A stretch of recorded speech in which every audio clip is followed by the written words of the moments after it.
Robert Sapolsky é um neurocientista e primatólogo norte-americano conhecido por seus estudos sobre o estresse, comportamento humano e biologia da agressividade. Suas pesquisas combinam neurociência, biologia evolutiva, psicologia e antropologia para entender como fatores biológicos e ambientais influenciam o comportamento humano e animal. Principais ideias de Robert Sapolsky: o impacto do estresse na saúde. Sapolsky estuda como o estresse crônico afeta o organismo, especialmente o cérebro. Ele mostra como a exposição prolongada ao estresse pode levar a doenças como depressão, ansiedade, problemas cardiovasculares e até redução da função cognitiva. Determinismo biológico e livre-arbítrio. Em seus estudos mais recentes, Sapolsky argumenta que o livre-arbítrio é uma ilusão. Ele defende que todas as nossas ações são resultado de uma complexa rede de influências genéticas, hormonais e ambientais, sem espaço para decisões verdadeiramente livres.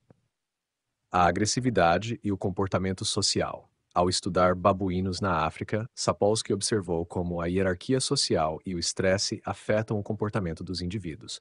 Ele mostra como traços como violência, altruísmo e dominação não são apenas biológicos, mas também modulados pelo ambiente e pela cultura.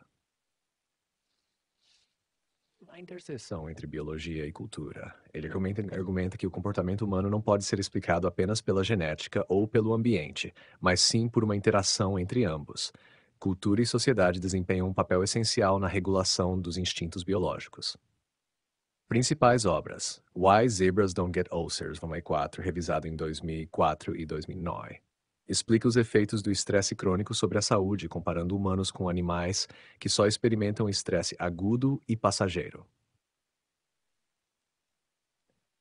Relato autobiográfico sobre sua pesquisa com babuínos na África, misturando ciência e histórias pessoais. Monkey Love and Other Essays on Our Lives as Animals. Coletânea de ensaios que exploram como a biologia afeta o comportamento humano e social.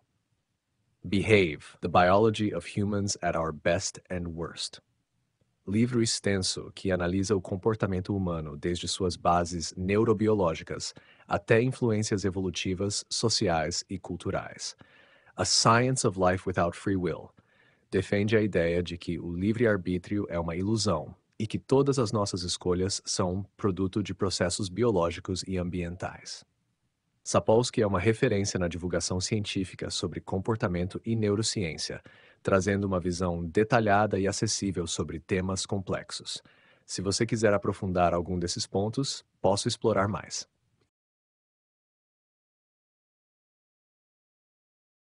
Robert Sapolsky dedicou grande parte de sua pesquisa ao estudo do estresse e seus efeitos no organismo, mostrando como ele pode ser prejudicial quando se torna crônico.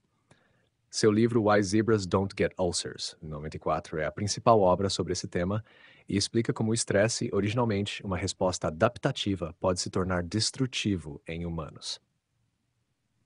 A resposta ao estresse, uma adaptação que pode se tornar prejudicial. Sapolsky destaca que o estresse é uma reação natural do corpo a ameaças, regulada pelo eixo hipotálamo-hipófise-adrenal, HHA. Quando um animal enfrenta um predador, seu organismo libera hormônios como cortisol e adrenalina, preparando para lutar ou fugir. Essa resposta é útil para situações de perigo imediato, pois aumenta o fluxo sanguíneo para os músculos, acelera a respiração e eleva a tensão. O problema surge quando essa resposta é ativada repetidamente sem necessidade. Enquanto zebras sofrem estresse apenas em momentos de ameaça real, como ao fugir de um leão, os seres humanos experimentam estresse crônico por conta de preocupações diárias, como trabalho, dinheiro ou interações sociais. O corpo não foi projetado para lidar com esse tipo de estresse contínuo, o que leva a impactos negativos na saúde. Os efeitos do estresse crônico na saúde. Sapolsky demonstra como o estresse prolongado afeta diversos sistemas do corpo. Sistema cardiovascular. O estresse crônico pode elevar a pressão arterial e aumentar o risco de doenças cardíacas. O corpo mantém o sistema circulatório em estado de alerta constante, o que desgasta as artérias e pode levar a infartos e derrames. Sistema imunológico. A exposição prolongada ao cortisol reduz a eficácia do sistema imunológico, tornando a pessoa mais vulnerável a infecções e retardando a recuperação de doenças. Sistema nervoso e cérebro. O estresse crônico afeta a neurogênese e pode danificar estruturas cerebrais, como o hipocampo, que é essencial para a memória. Isso pode levar a dificuldades cognitivas e maior risco de doenças neurodegenerativas, como o Alzheimer. Sistema digestivo. Problemas como úlceras, síndrome do intestino irritável e má digestão são comuns em pessoas estressadas. Embora o estresse não cause diretamente úlceras, como se pensava no passado, ele pode agravar condições existentes ao reduzir a resposta imunológica a bactérias como Helicobacter pylori. Saúde mental. Sapolsky relaciona o estresse crônico ao aumento da ansiedade, depressão e transtornos de humor. Ele explica como altos níveis de cortisol afetam neurotransmissores como serotonina e dopamina, prejudicando o equilíbrio emocional. Estresse social e hierarquias. Um dos aspectos mais fascinantes do trabalho de Sapolsky vem de seus estudos com babuínos na África. Ele observou que indivíduos de posição hierárquica inferior sofrem mais com o estresse do que aqueles em posições dominantes. Isso se deve à falta de controle sobre sua situação social e ao constante estado de alerta para ameaças dentro do grupo. Esse achado foi comparado ao efeito do estresse em humanos, especialmente em ambientes de trabalho e sociedades desiguais. Sapolsky argumenta que a sensação de falta de controle e previsibilidade é um dos principais gatilhos do estresse crônico. Maneiras de reduzir o impacto do estresse. Apesar dos efeitos negativos, Sapolsky também sugere estratégias para mitigar o estresse, criar redes de apoio social, praticar exercícios físicos regularmente, desenvolver um senso de controle sobre o próprio ambiente, meditar ou praticar técnicas de relaxamento, manter um senso de propósito e significado na vida. Sapolsky enfatiza que o estresse não é apenas uma questão psicológica, mas um fenômeno biológico profundo, com impactos reais e duradouros no corpo humano. Seu trabalho ajuda a entender por que algumas pessoas são mais vulneráveis ao estresse e como podemos lidar melhor com ele. Se quiser aprofundar algum aspecto, posso detalhar mais.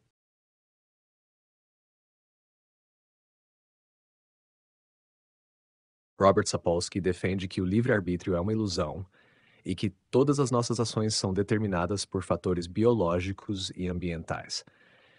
Ele explora essa ideia especialmente em seu livro Determined: A Science of Life Without Free Will, onde argumenta que nossos pensamentos, decisões e comportamentos são o resultado inevitável de processos químicos e biológicos que ocorrem em nosso cérebro. O argumento do determinismo biológico. Para Sapolsky, qualquer escolha que uma pessoa faz, desde um gesto trivial até uma decisão moralmente complexa, já está predeterminada por uma série de fatores que se acumularam ao longo da vida. Ele defende que não há um eu separado da biologia que possa intervir e tomar decisões livres. O que chamamos de escolha é apenas o resultado final de influências que começaram muito antes do momento em que a decisão é tomada. Essas influências incluem genética, fatores herdados que moldam nossa personalidade, predisposições emocionais e cognitivas, hormônios e neurotransmissores. A química do cérebro influencia nosso comportamento e estados emocionais sem que tenhamos controle sobre isso. Experiências de vida e ambiente. Eventos passados, desde a infância até momentos antes de uma decisão, moldam nossas reações e preferências.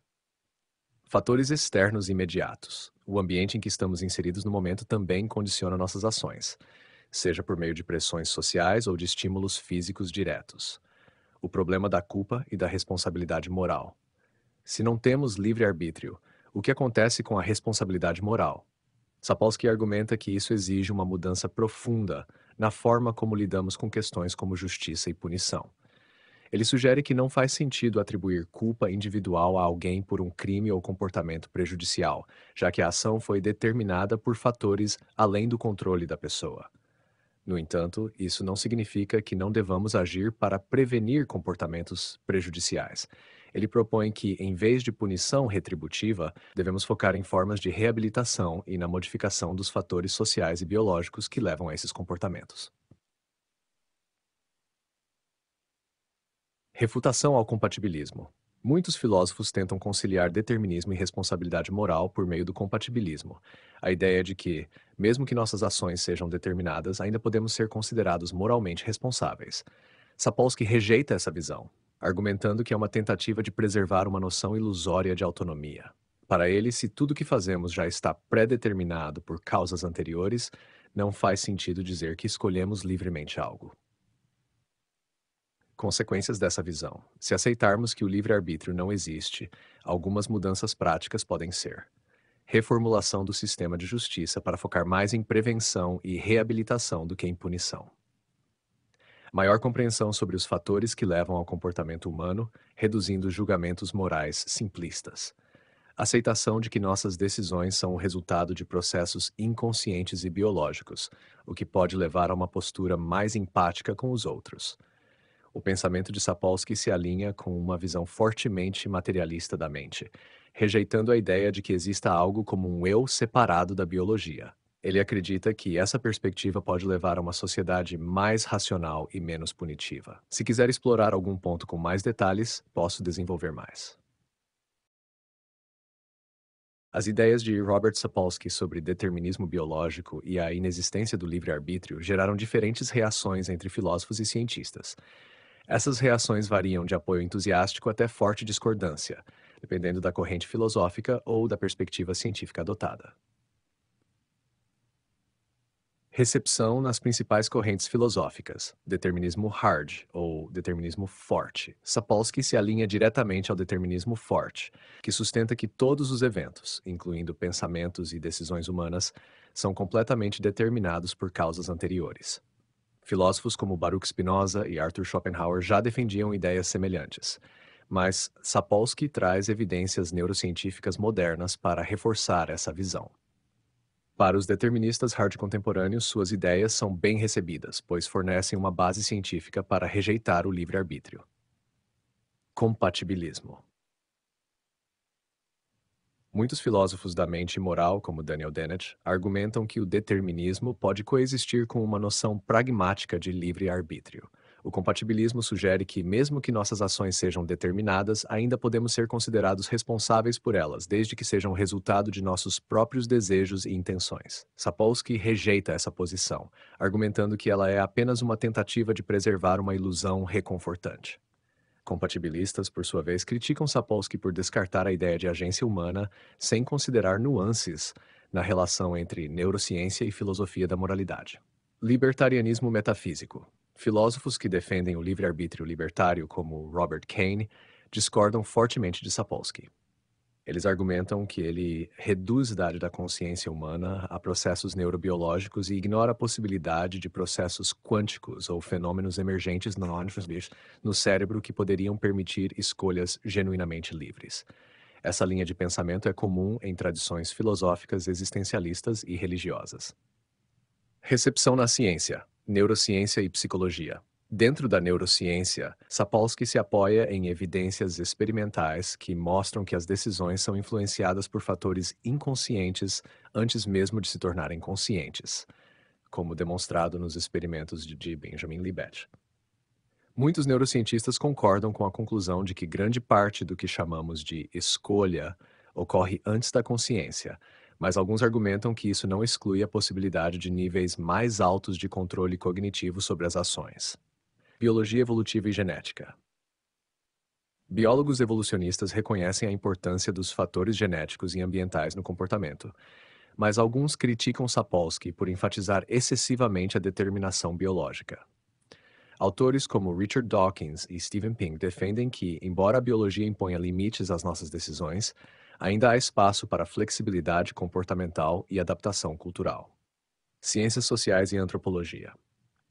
Sociólogos e antropólogos tendem a ser mais críticos ao determinismo radical de Sapolsky, pois enfatizam o papel das interações sociais, cultura e aprendizado na formação do comportamento humano. A crítica aqui é que a visão de Sapolsky pode subestimar o impacto de construções sociais e históricas na tomada de decisão. As ideias de Sapolsky sobre o livre-arbítrio foram bem recebidas em correntes deterministas e entre neurocientistas que investigam a influência do inconsciente sobre as decisões. No entanto, elas enfrentam forte resistência de compatibilistas, filósofos libertários e cientistas sociais que argumentam que o comportamento humano não pode ser reduzido apenas à biologia. A questão do livre-arbítrio continua sendo um debate aberto, no qual Sapolsky contribui com uma abordagem rigorosamente científica, mas que nem todos aceitam como definitiva. Se quiser explorar mais alguma dessas reações, posso detalhar. A biologia evolutiva e a genética têm uma relação ambígua com as ideias de Robert Sapolsky sobre o determinismo e a inexistência do livre-arbítrio. Embora muitos cientistas concordem que fatores biológicos influenciam profundamente o comportamento, alguns argumentam que Sapolsky exagera ao afirmar que tudo está completamente determinado desde o nível genético e neurológico. Apoio ao determinismo biológico. Sapolsky se baseia em conceitos da biologia evolutiva para reforçar sua visão determinista. Ele argumenta que o comportamento humano é moldado por forças evolucionárias e que nossos cérebros foram esculpidos ao longo de milhões de anos para responder a estímulos de maneira previsível. Algumas evidências que sustentam essa visão incluem predisposição genética para comportamentos. Certos traços psicológicos e comportamentais são altamente hereditários. Estudos de gêmeos mostram que características como impulsividade, agressividade e mesmo preferências políticas têm forte base genética. Isso apoia a ideia de que nossas decisões não são totalmente livres, mas moldadas por fatores inatos. Mecanismos de recompensa e tomada de decisão. Sapolsky argumenta que nosso sistema dopaminérgico e outras redes neurais funcionam de maneira previsível, respondendo a estímulos de forma automática, sem espaço para uma escolha consciente. Isso se alinha com teorias evolucionárias sobre a seleção natural, moldando comportamentos para maximizar a sobrevivência e a reprodução. Restrições biológicas ao comportamento. A biologia evolutiva sugere que, embora os seres humanos tenham flexibilidade comportamental, essa flexibilidade opera dentro de limites definidos por nossa estrutura genética e neurológica. Por exemplo, certas emoções, como medo e prazer, são universais porque conferiram vantagens evolutivas aos nossos ancestrais. Críticas da biologia evolutiva e da genética. Apesar dessas evidências, muitos biólogos e geneticistas discordam da interpretação de Sapolsky de que não há espaço algum para agência ou tomada de decisão. Alguns pontos de crítica incluem plasticidade cerebral e aprendizado. Embora fatores genéticos influenciem o comportamento, o cérebro humano é altamente plástico. Experiências e ambiente podem modificar profundamente conexões neurais ao longo da vida. Isso significa que o comportamento não é inteiramente predeterminado no nascimento, mas pode mudar com aprendizado e adaptação. Epigenética e influência ambiental. A genética moderna mostra que fatores ambientais podem ativar ou desativar genes ao longo da vida, modulando comportamentos de maneiras que não são completamente previsíveis. Isso sugere que o comportamento humano não é rigidamente determinado por nossos genes, como Sapolsky às vezes sugere. Tomada de decisão como um fenômeno emergente. Alguns cientistas argumentam que, mesmo que a biologia influencie o comportamento, isso não significa que cada decisão individual seja 100% determinada. Fatores aleatórios, ruído neural e influências sociais podem criar um espaço onde a decisão não é completamente previsível. Pressões seletivas sobre comportamento flexível. Do ponto de vista evolutivo, a capacidade de adaptação ao ambiente, e não a rigidez comportamental, foi uma vantagem crucial para a sobrevivência dos humanos. Se nosso comportamento fosse completamente determinado, não seríamos tão bem-sucedidos em nos adaptar a novos desafios. Conclusão: a biologia evolutiva e a genética reconhecem que há uma base biológica para o comportamento humano, mas muitos especialistas discordam da interpretação radicalmente determinista de Sapolsky. O consenso na ciência moderna tende a considerar o comportamento como resultado de uma interação complexa entre genes, cérebro e ambiente, em vez de ser rigidamente pré-determinado. Se quiser explorar algum ponto com mais detalhes, posso aprofundar. Sim, Robert Sapolsky trabalha na intersecção entre biologia e cultura, buscando entender como fatores biológicos influenciam o comportamento humano dentro de contextos sociais e culturais. Ele argumenta que, embora a biologia estabeleça limites e predisposições para o comportamento, a cultura pode reforçar, modificar ou até contrariar essas tendências inatas. Seus estudos mostram que os seres humanos são moldados tanto por forças evolutivas e neurobiológicas, quanto por fatores culturais e sociais. A relação entre biologia e cultura. 1. Cultura como uma extensão da biologia. Sapolsky argumenta que a cultura pode ser vista como um ambiente expandido que influencia o comportamento humano, da mesma forma que o ambiente físico afeta outras espécies. Ou seja, os cérebros humanos evoluíram para responder não apenas a estímulos físicos, como predadores ou alimentos, mas também a normas sociais, valores e instituições culturais. 2. O impacto do estresse cultural na biologia. Um dos principais estudos de Sapolsky analisou o impacto do estresse social e cultural no corpo humano. Ele demonstrou que sociedades com maior desigualdade e hierarquia rígida tendem a gerar níveis mais altos de estresse em indivíduos de status social mais baixo. Isso ocorre porque a biologia do estresse humano, regulada pelo eixo hipotálamo-hipófise adrenal, responde não apenas a ameaças físicas, mas também a ameaças sociais, como humilhação e exclusão. Em seus estudos com babuínos, ele mostrou que indivíduos em posições subordinadas sofriam mais com problemas de saúde decorrentes do estresse, como pressão alta e sistema imunológico enfraquecido. Ele traçou paralelos entre essas observações e o impacto da desigualdade social nos seres humanos, sugerindo que fatores culturais podem intensificar ou mitigar efeitos biológicos do estresse. O papel da cultura na modificação de impulsos biológicos. Embora fatores biológicos possam predispor os humanos a certos comportamentos, como agressividade ou empatia, Sapolsky argumenta que a cultura pode amplificar ou inibir essas tendências. Por exemplo, ele aponta que diferentes sociedades lidam com violência de maneiras muito distintas e que práticas culturais podem moldar comportamentos biológicos ao longo do tempo. Ele cita estudos sobre sociedades que têm níveis extremamente baixos de violência, mostrando que normas culturais podem regular impulsos agressivos. Em contrapartida, culturas altamente militarizadas podem estimular e normalizar a agressividade, demonstrando que a cultura pode reforçar ou atenuar predisposições biológicas. Religião e moralidade como fenômenos bioculturais. Sapolsky também estudou como crenças religiosas e normas morais emergem da interação entre biologia e cultura. Ele argumenta que comportamentos altruístas e éticos têm raízes biológicas, pois mecanismos como empatia e cooperação foram favorecidos pela evolução. No entanto, a forma como esses impulsos naturais são organizados e expressos varia de acordo com a cultura.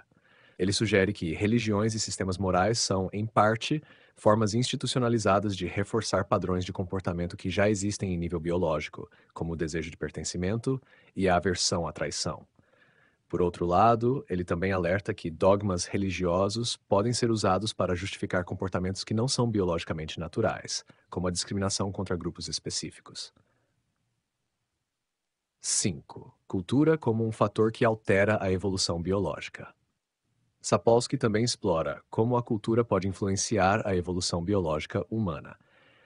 Ele aponta que práticas culturais podem mudar a pressão seletiva sobre certos genes. Um exemplo clássico disso é a persistência da enzima lactase em populações que historicamente consumiram leite na idade adulta. Outro exemplo é a forma como práticas culturais de casamento e reprodução podem influenciar a diversidade genética dentro de uma sociedade. Conclusão: Sapolsky rejeita uma visão simplista que separa biologia e cultura. Ele argumenta que ambos estão profundamente entrelaçados e que o comportamento humano só pode ser compreendido ao considerar a influência conjunta de fatores neurobiológicos e culturais. Sua abordagem enfatiza que, embora a biologia imponha certos limites ao comportamento, a cultura pode expandir, modificar ou até suprimir essas tendências inatas. Se quiser aprofundar algum desses tópicos, posso detalhar mais. Resumo e estrutura do livro Determined: A Science of Life Without Free Will, de Robert Sapolsky. Em Determined: A Science of Life Without Free Will, Robert Sapolsky defende de forma rigorosa que o livre-arbítrio não existe e que todas as nossas ações são determinadas por fatores biológicos e ambientais. Ele combina neurociência, biologia evolutiva, psicologia e filosofia para sustentar sua tese, argumentando que o comportamento humano é completamente previsível, caso todas as variáveis fossem conhecidas.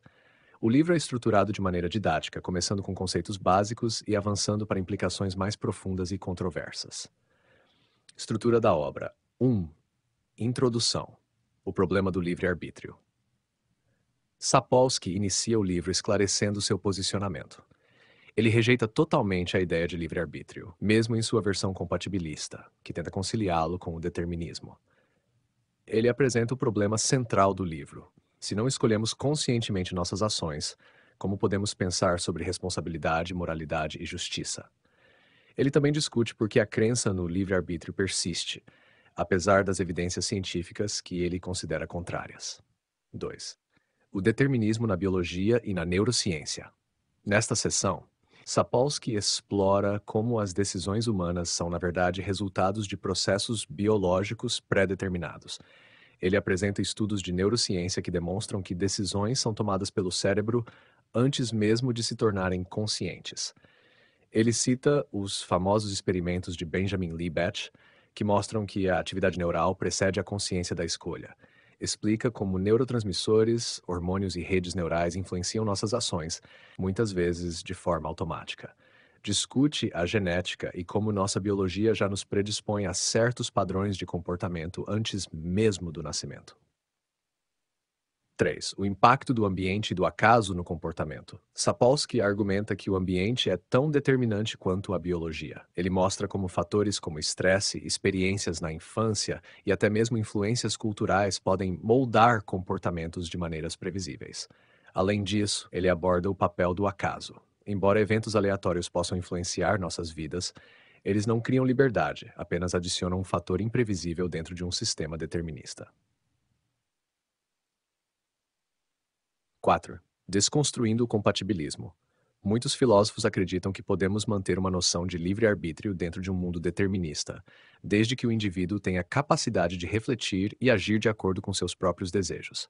Sapolsky rejeita essa ideia e argumenta que, mesmo nossos desejos e intenções são produtos de processos biológicos que não controlamos. O fato de alguém racionalizar uma escolha não significa que teve controle sobre ela. O compatibilismo seria apenas uma maneira de evitar as implicações desconfortáveis do determinismo.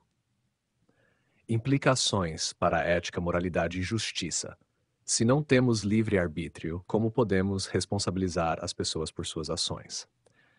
Essa parte do livro aborda as implicações sociais de um mundo sem responsabilidade moral tradicional.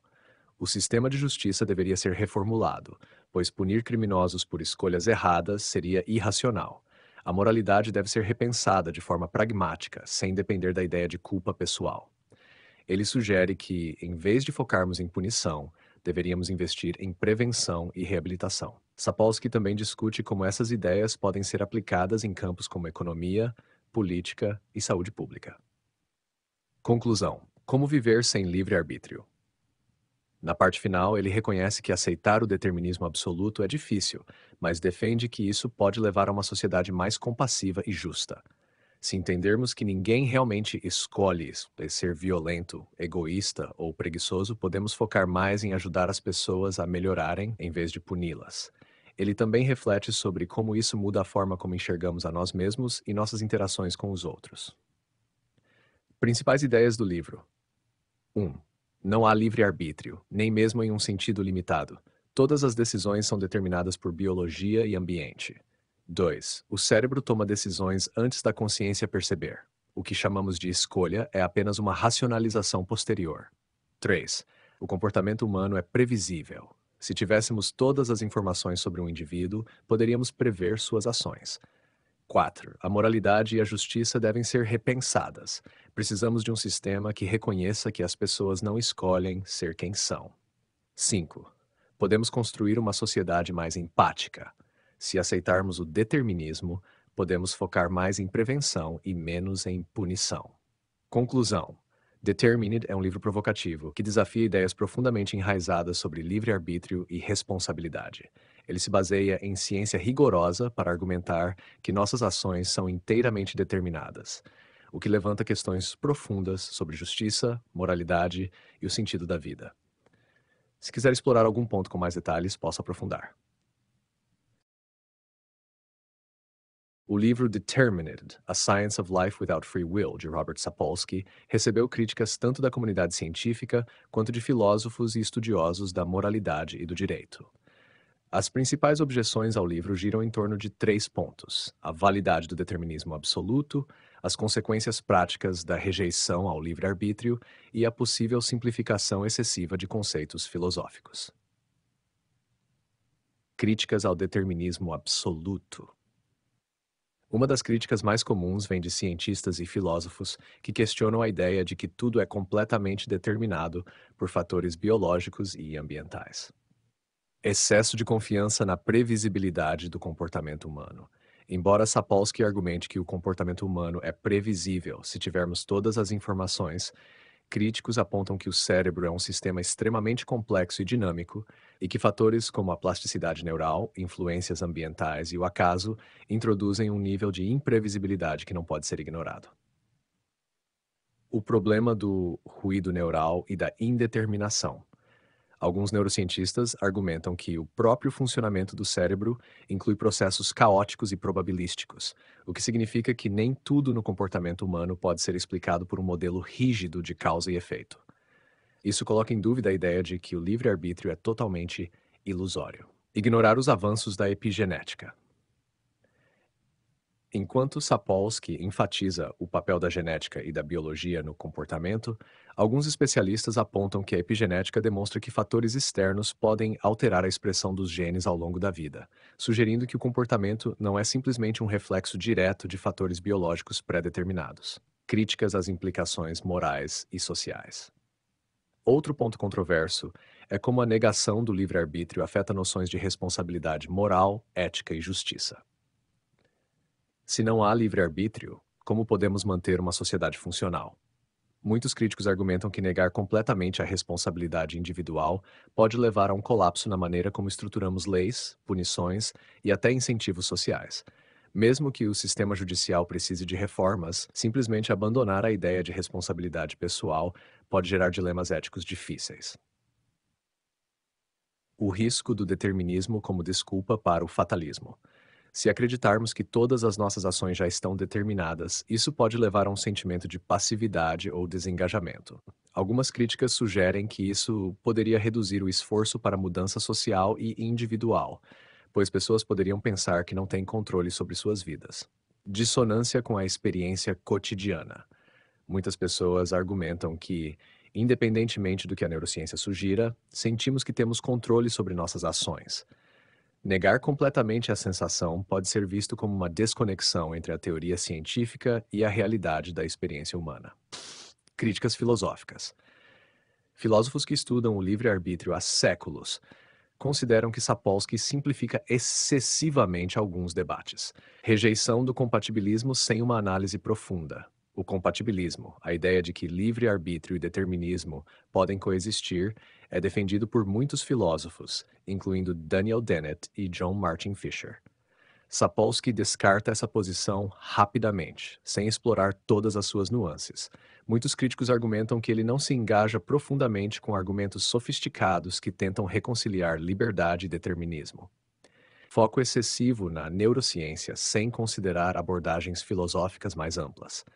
Alguns estudiosos argumentam que a neurociência por si só não é suficiente para resolver a questão do livre-arbítrio, pois a discussão envolve conceitos mais amplos de identidade, consciência e intencionalidade que não podem ser reduzidos apenas a processos cerebrais. Apesar das críticas, Determined foi amplamente elogiado por sua clareza e abordagem baseada em evidências. No entanto, seus argumentos não convencem todos, especialmente aqueles que acreditam que o livre-arbítrio pode existir em algum nível ou que suas implicações sociais são mais complexas do que ele sugere.